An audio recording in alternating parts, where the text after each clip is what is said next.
Hi everyone, welcome back and sorry for the delay. I said throughout this process that I wanted to stay true to myself, and this month has been a big transition in my life, so I've been prioritizing that, and these videos do make me very emotional, and there's a lot that goes into making them. So subconsciously I've been avoiding them, but today I'm up for the challenge. I'm ready to talk about it. And I also apologize in advance because my video editor isn't working currently, so I'm going to have to do this in one take. So if there's some mess ups, my bad. But this week I want to dive back in and I want to start from the beginning. It's important to think about the things you experienced and were feeling during and right after the abuse or assault so that you can figure out how it affected you. So first, I'll discuss what you might experience during or after child sexual abuse, and most of these also apply to sexual assault. I don't have a ton of information specifically about sexual assault today because I was unable to get insight from other people, but most of this stuff does cross over. But it's specifically for sexual abuse, my point of view is.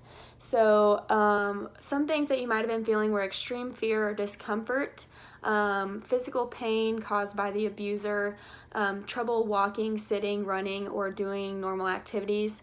This is a huge warning sign for anyone who has raped child, teen, or adult. Other things are advanced sexual knowledge, overly sexualized behavior. These two are the biggest signs I found when researching online, which makes sense because this means your child is learning this stuff from somewhere.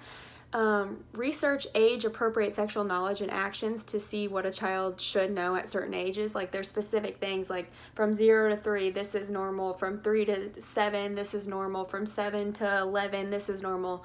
So it's really important to educate yourself on that.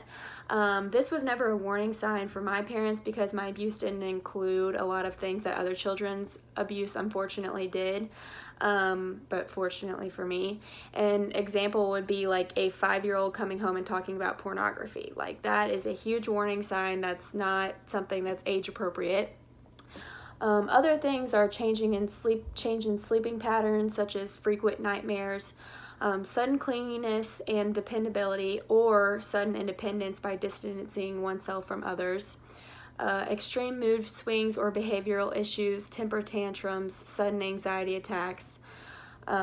There's also self-confidence issues, a change in personality, suppressed feelings and memories of the abuse or assault that are stored in your body, living with body trauma, and some people have PTSD. Most people associate PTSD with like individuals who have been at war, but it can also apply to someone that's experienced sexual and physical trauma. These are the main ones I found, but I will attach a couple of websites in the description so you can educate yourself further if you wish. But from here, basically, I'm going to talk about my own personal experience with it, and this is what I've received the best feedback on. People really like being able to relate, and I am trying to express the exact feelings that I was feeling.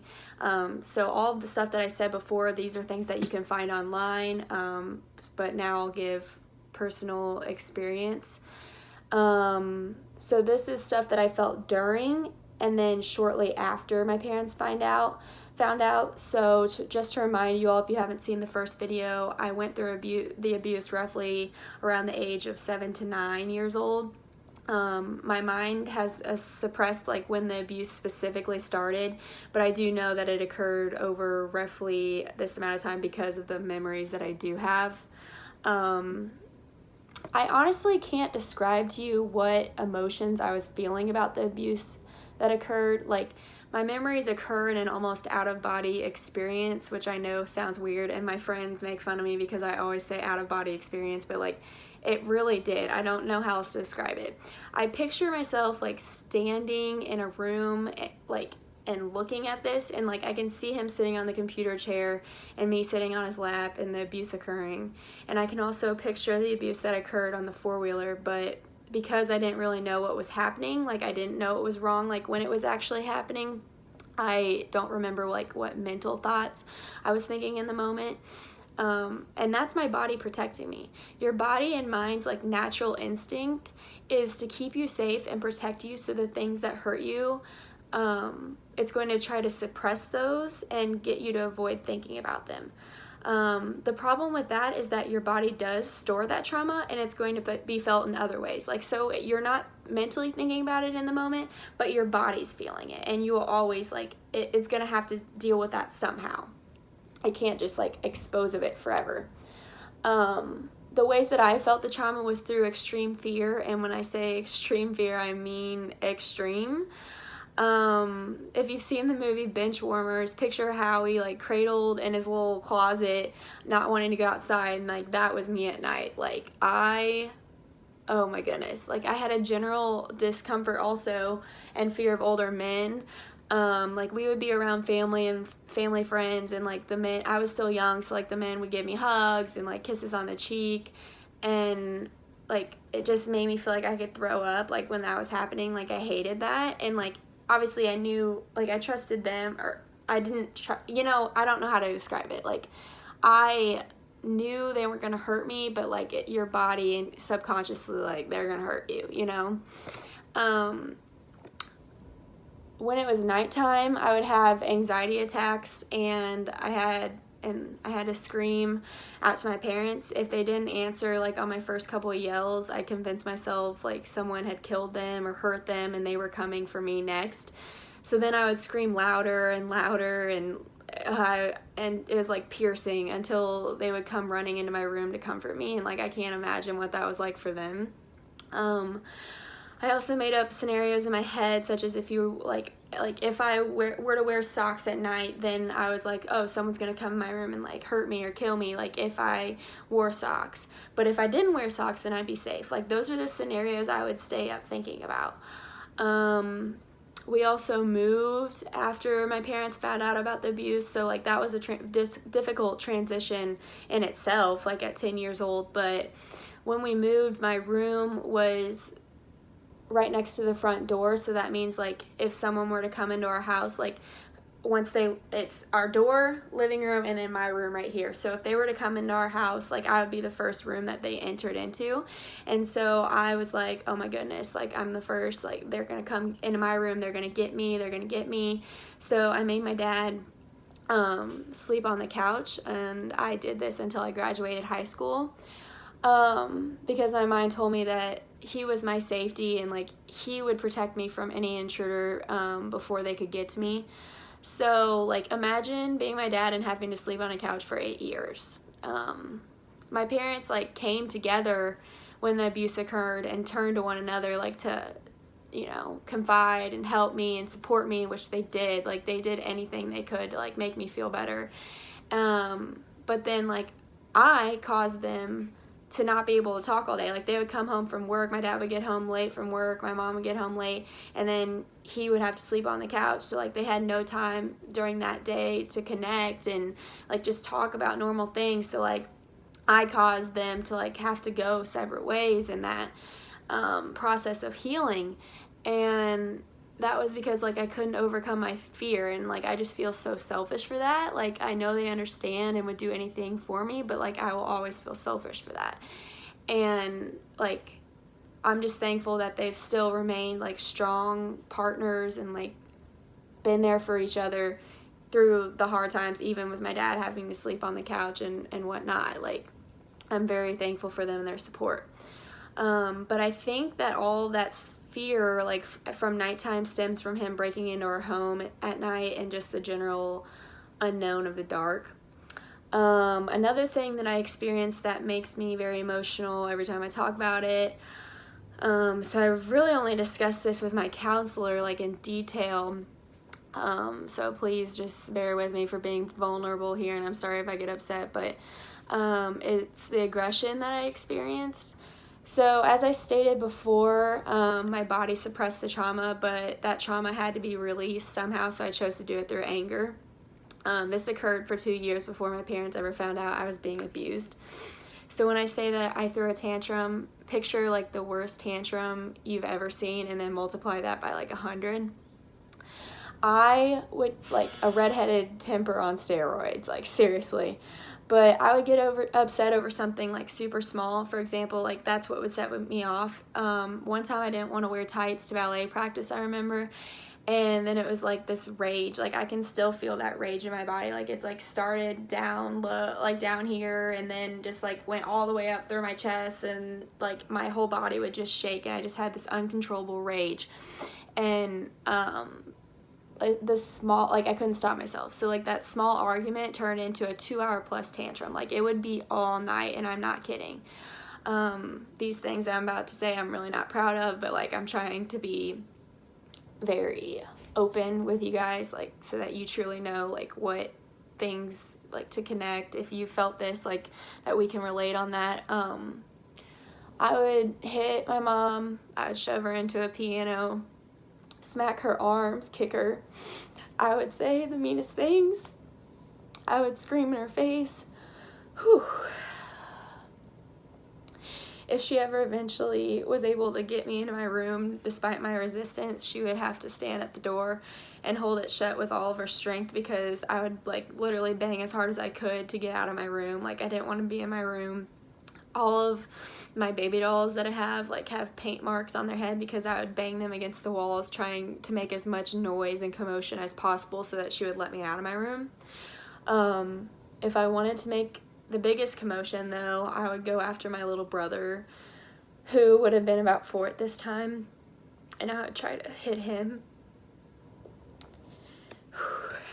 Every time I started to throw a fit, the first thing my parents would do would be to tell him to lock himself in his room or the bathroom. And I can still picture him running away from me.